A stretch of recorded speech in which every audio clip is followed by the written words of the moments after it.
I know that it's the oldest religion and that it was founded in religion. It was I really don't know much about it. Good and evil. Nope.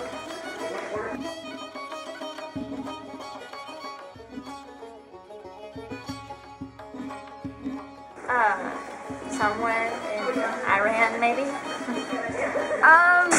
Yeah, probably somewhere.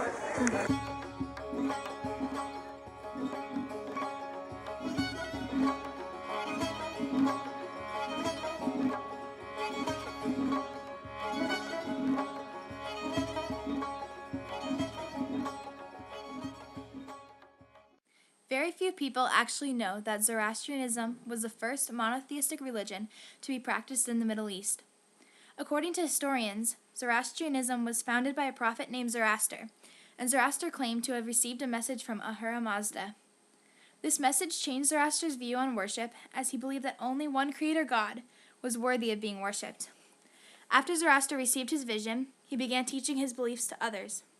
A significant event that drastically impacted the spread of this religion is that of King Vishtapa's adoption of Zoroaster's teachings as the main religion for his kingdom.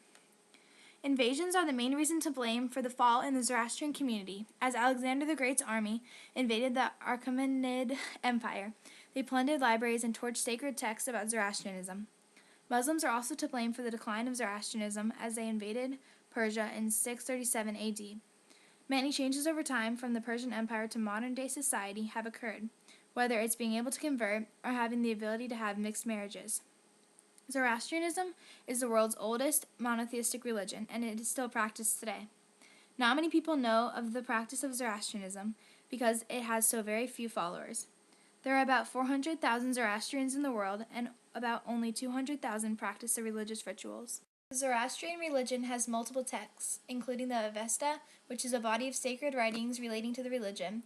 They also have the myths of Yima, which describe their creation belief.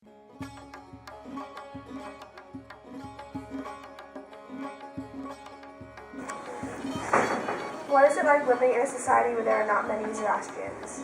It's very disappointing because we have to basically go around and there aren't that many of us, not many people know about our religion, so if someone asks me, oh, what religion are you? I have to tell them I'm Zoroastrian and I have to explain the whole philosophy and concept of it, and it's really disappointing and kind of annoying.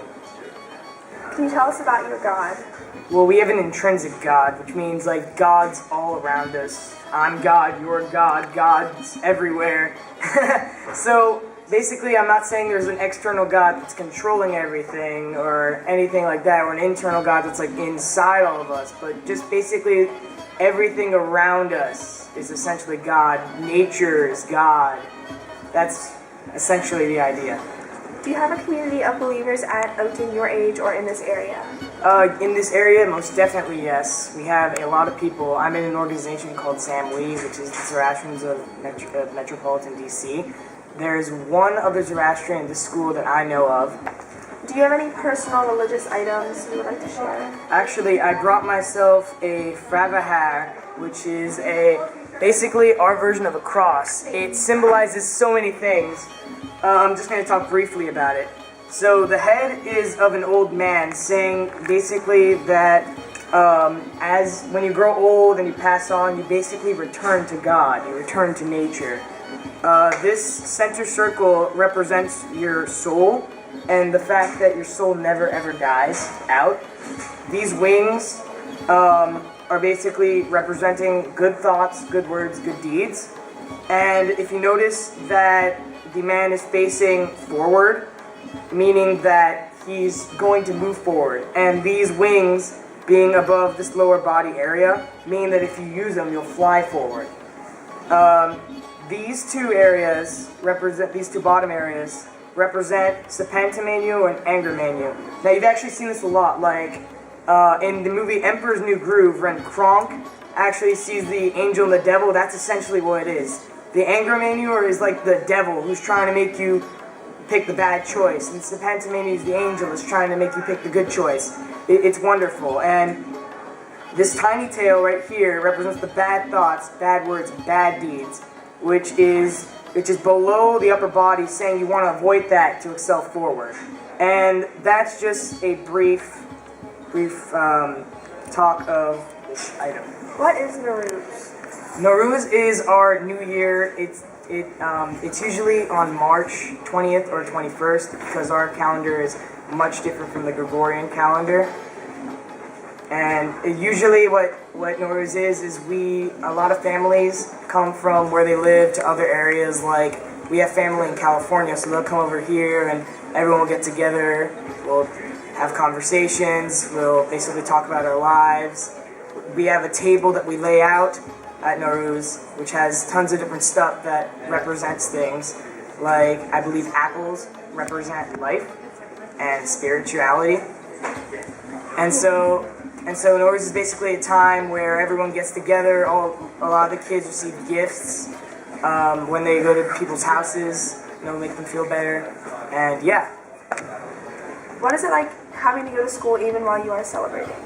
It's kind of annoying because, I could be at home with all these family members having a great time, but instead I have to go to school. When I was a kid, of course, when classes were less important, I would stay home and have a great time. But now that I have all these AP classes and college is coming up, I really have to focus. But over the weekends we travel a lot, so it's really nice. Do you face any prejudices? Not really. No one really hates us, but people do often mistake me for being Arabic and Muslim a lot. Sometimes I'm thought to be Indian or even Spanish. It gets quite annoying because I'm neither of those things. So, and then I have to go on and explain everything once again, and it's just really bothersome because I want to get to a point in life where people know I'm Zoroastrian, and it's really bad. But I think eventually, once people finally realize, we're here, everything will be okay. Do many people know of your faith?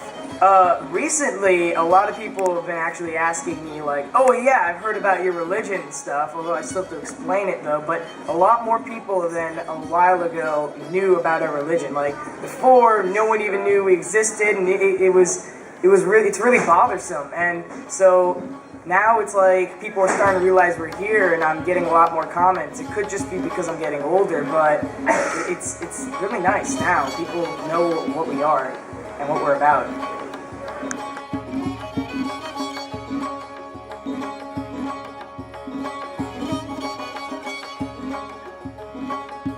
In the 2012 Olympics in London, there will be a temple for Zoroastrianism for the first time. How do you feel about this? I feel wonderful. The fact that we're getting representation in something is just really great. Like, now people are going to realize we're there, and they're going to go online, and they're going to look us up, and they're going to find out all about us. Maybe they'll do another project like you guys are doing right now. It's going to be wonderful. And news travels really fast with us, so we knew about this a while ago. We were all like, oh, yes, we're getting representation now. It's the best. So I feel really great. Explain any misconceptions of religion. Well, a lot of people believe that we don't worship fire, and we technically don't, but we do believe that it's like an element of the earth, just like water, air, the earth itself, and there are a lot of things that we can technically, like symbols, that we can take representative out of. Like, you can learn what this is in our language, Farsi, or even just learn a moral lesson out of these symbols. It's pretty cool. Thank you for talking with us today. No problem.